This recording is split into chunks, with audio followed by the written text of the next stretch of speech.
मैं constable GD Munir Ahmad, CRPF 41 battalion, Madhya Pradesh, Bhopal. मैं इस प्रेस कॉन्फ्रेंस में बताना चाहता हूँ। सबसे पहले तो मैं जो पहलगाम हमला हुआ उसकी मैं मजम्मत करता हूँ। वो जो भी दहशतगाराना हमला हुआ है उसकी कड़ी मजम्मत करता हूँ, और जो गवर्नमेंट ने एक्शन लिए हैं उसकी मैं सराहना करता हूँ। तो मैं आपको बता दूं कि मेरे साथ ये जो घटना घटी है, मैं इसको पूरा बयान करूंगा यहाँ, और प्राइम मिनिस्टर साहब से और होम मिनिस्टर साहब से मैं अपील करता हूँ कि मेरे साथ जस्टिस होना चाहिए, इंसाफ होना चाहिए। जैसा कि आपको पता है कि मैंने एक पाक नेशनल से शादी की। मैं आपको बता दूं कि 47 जब देश विभाजन हुआ उससे पहले ये हमारा परिवार इकट्ठा एक जगह रहते थे। हम यहीं तहसील बलवाल के हंडवाल गांव में। देश विभाजन हुआ उसके बाद हमारे परिवार बट गया। हमारे कुछ परिवार के लोग वहाँ चले गए, कुछ यहाँ रह गए। तो आपस में आना जाना मुलाकात चलती रही। तो उसके बाद जब हमारा टाइम आया तो हमारे माता पिता के द्वारा जो है बचपन में ही हमारी शादी तय कर दी गई। तो फिर मैंने CRPF में ज्वाइनिंग की 2017 में ज्वाइनिंग की। तो फिर उसके बाद जब हमने शादी का सोचा तो मैंने 2022 के 31/12/2022 को मैंने डिपार्टमेंट को इसके संबंध में लिखा कि ये मैं ऐसे शादी करना चाहता हूँ और मेरी कज़न है और मेरे माता पिता के द्वारा ये शादी तय की गई है। तो डिपार्टमेंट ने मेरी उस लेटर पे कुछ आपत्तियाँ लगाई, जिससे कि उन्होंने मेरे से मांगा कि शादी का कार्ड और शादी कौन सी जगह पे होनी वो, और शादी की तिथि। तो मैंने वो 2023 में वो सब क्लियर करके डेट शादी की फिक्स हुई तो मैंने वो डिपार्टमेंट को दे दिए। 72 बटालियन CRPF सुंदरबनी में मैंने वो आवेदन दिया। फिर वो मेरा आवेदन जो है DIG रेंज हीरानगर के पास गया CRPF। फिर उसके बाद वो IG सेक्टर CRPF जम्मू के पास गया। तो उन्होंने कुछ और डॉक्यूमेंट मांगे मेरे से, जैसे सरपंच की डिक्लेरेशन अपने गांव की कि मेरी ये पहली शादी है और हमारे पारिवारिक संबंध है, सरपंच से और डिस्ट्रिक्ट डेवलपमेंट काउंसलर से, और खुद मैंने एफिडेविट कोर्ट से और मेरे माता पिता ने अलग अलग एफिडेविट उसके साथ लगा के IG सेक्टर जम्मू में मैंने जमा करवाया। फिर उसके ऊपर जो मेरा लेटर है वो SDG special DG CRPF JK zone के पास गया। फिर वहाँ से वो डायरेक्टरेट CRPF न्यू दिल्ली गया। वहाँ उस लेटर में कुछ समय लगा, 3-4-5 महीने का समय लगा। फिर उसके बाद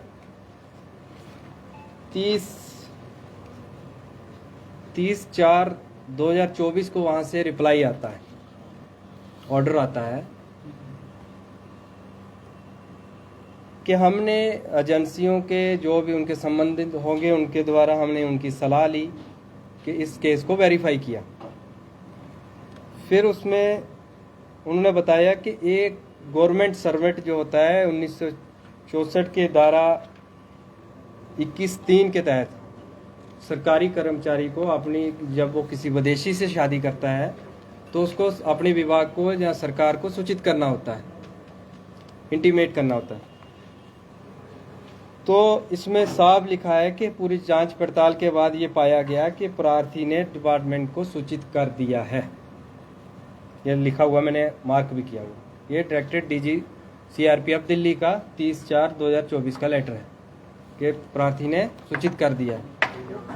और नीचे ये मेंशन कर दिया कि इसमें NOC का कोई उल्लेख नहीं है, NOC का कोई प्रावधान नहीं है, सिर्फ सूचित करना होता है शादी के संबंध में। तो मैंने सूचित कर दिया, ये इसमें डायरेक्टरेट के ऑर्डर में क्लियर है। फिर इसके बाद में मेरे फादर कैंसर से पीड़ित हैं, वो डिपार्टमेंट को पता है, डिपार्टमेंट के थ्रू उनका इलाज भी चला है। फिर उनकी तबीयत अचानक ख़राब हो जाती है, तो हम दोनों परिवारों ने डिसाइड किया कि हम मैरिज कर लेते हैं, वीज़े में अभी टाइम लगेगा, हम शादी कर लेते हैं। तो 24/5/2024 को हमने वीडियो कॉन्फ्रेंस पे शादी करने का निर्णय लिया। तो सब लोग इकट्ठे भी हुए, काजी वगैरह भी आए दोनों तरफ से। तो लाइव टेलीकास्ट पे हमारी शादी हुई। शादी के संबंध में मैंने शादी की तस्वीरें अपने विभाग को दी। उसके अलावा शादी का ये ऑनलाइन वेडिंग का कार्ड और जो भी मैरिज के संबंध में जितने भी डॉक्यूमेंट्स थे, मैरिज सर्टिफिकेट, ये मैंने सब अपनी 72 बटालियन के ज़रिए जमा करवाए। फिर उसके बाद मेरी वाइफ ने वीज़ा अप्लाई किया। तो 28 फरवरी 2025 को मेरी वाइफ को वीज़ा मिल गया था। वो विज़िट वीज़े पे 15 दिन के विज़िट वीज़े पे भारत आई। आने के बाद हमने 1 तारीख को 28 की रात में वो घर पहुंची। एक को हमने सुबह FRO जम्मू में अपनी जो रिपोर्ट करनी होती है, कोई फॉरेनर जब आता है तो FRO में रिपोर्ट करना होता है, तो हमने वो प्रॉपर वहाँ पे रिपोर्ट किया। तो एज ए वाइफ उसको साथ रहने के लिए लॉन्ग टर्म वीज़े की ज़रूरत थी।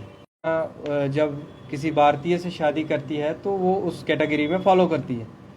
तो हमने 4 मार्च को ही LTV अप्लाई कर दिया, long term visa. Long term visa apply किया तो 13 मार्च तक उसकी पूरी प्रक्रिया चली, उसमें वेरिफिकेशन।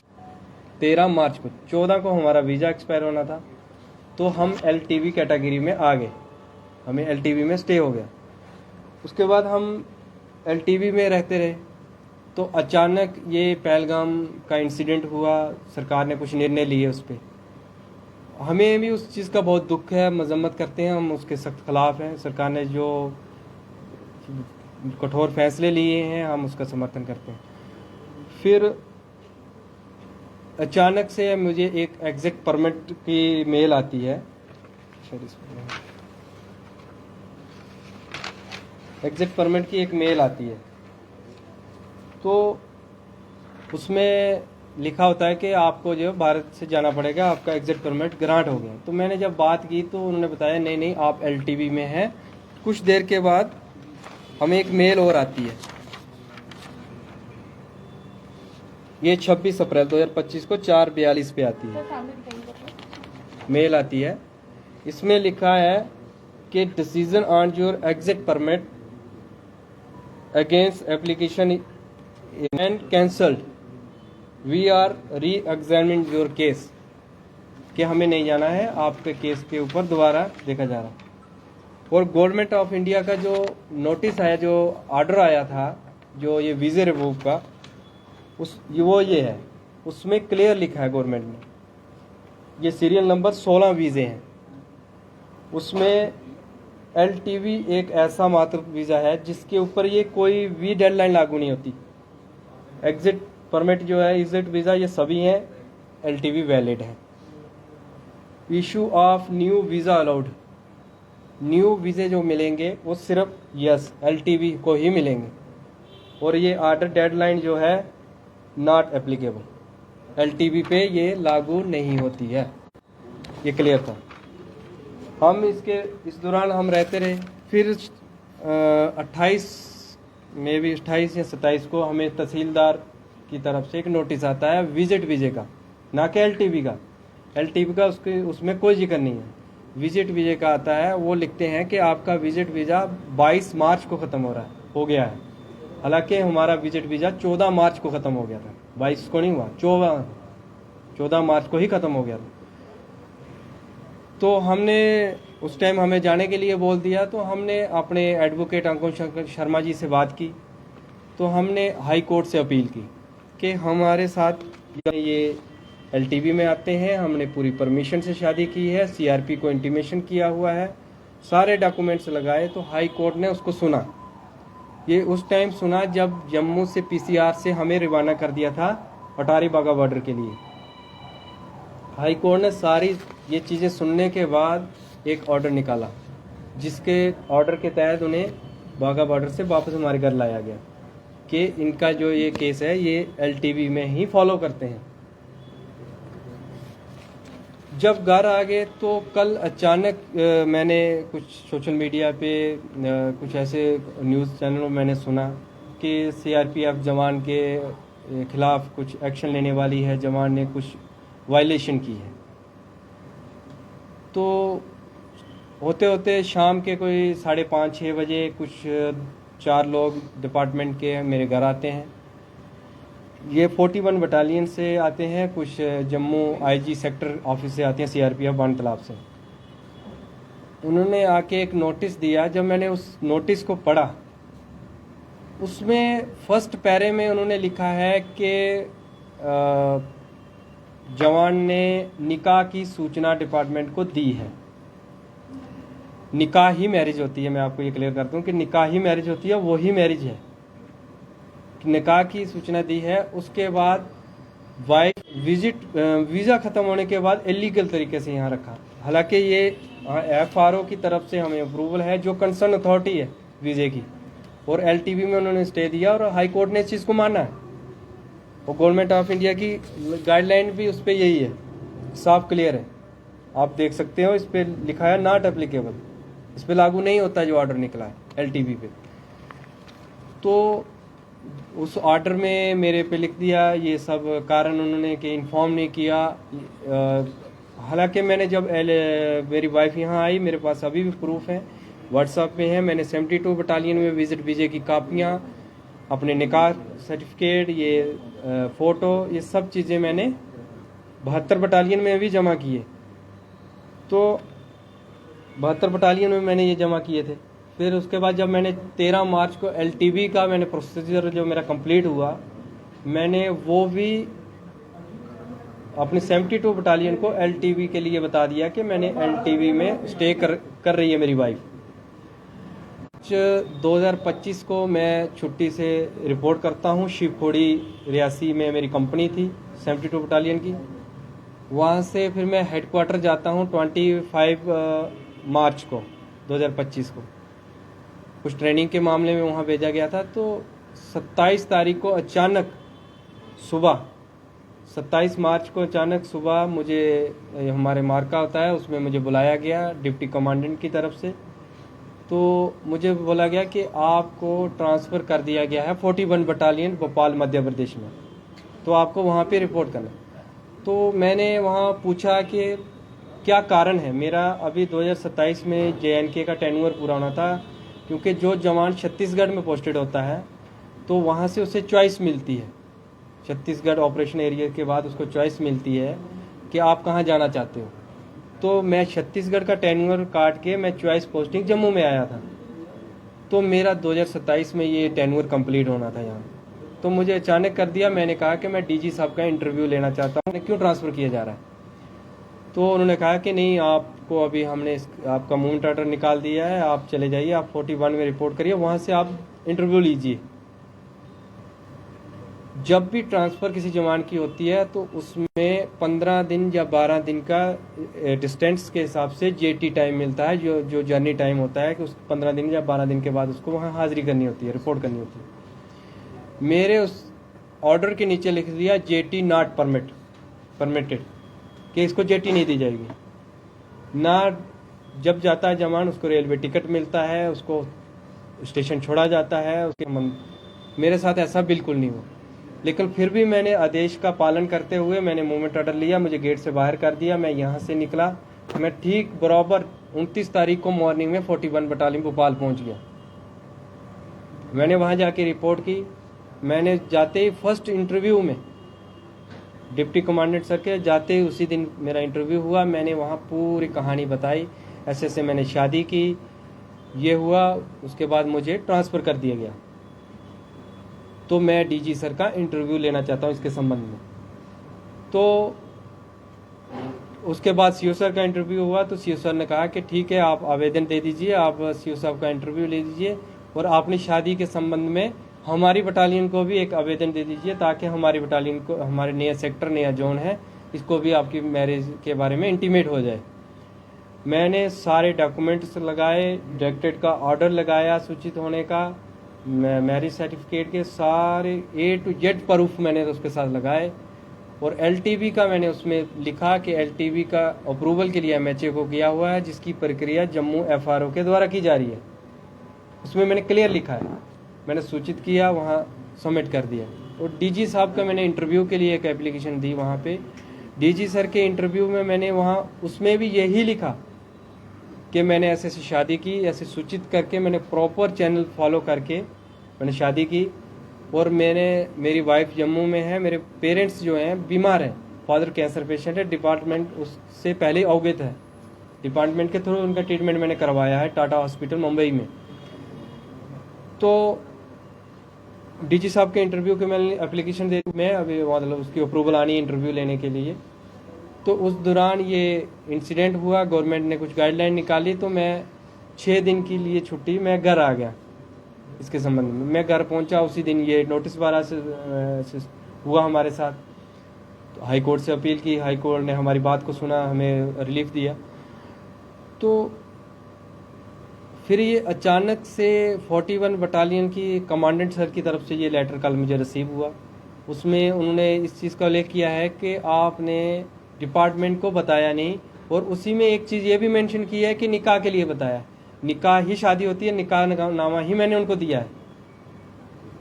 और इस चीज़ को ये DG डायरेक्टर का जो लेटर है उसमें भी ये क्लियर है कि डिपार्टमेंट को मैंने सूचित किया है, और NOC का कोई उल्लेख नहीं है, सिर्फ इंटीमेशन करना होता है। तो इसके बरहस मुझे डिसमिस फ्रॉम सर्विस कर दिया।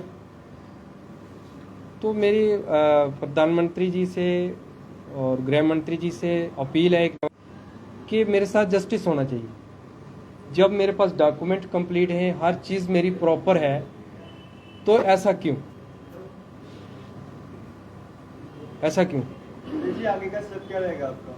मैं न्यायालय जाऊंगा, मैं हाई कोर्ट जाऊंगा। इसके संबंध में मैंने दे दिए हैं डॉक्यूमेंटेशन इसके बारे में, कि ये कोर्ट देखेगा इसमें कि क्या मेरे डॉक्यूमेंट सही हैं, क्या गलत हैं, इस चीज़ वो जस्टिफाई होंगे। आपका कहने का मतलब है कि आपकी डॉक्यूमेंटेशन क्लियर थी, जी, लेकिन आपके साथ नाइंसाफी की गई है। जी, आप ये कहना चाहते हैं? जी।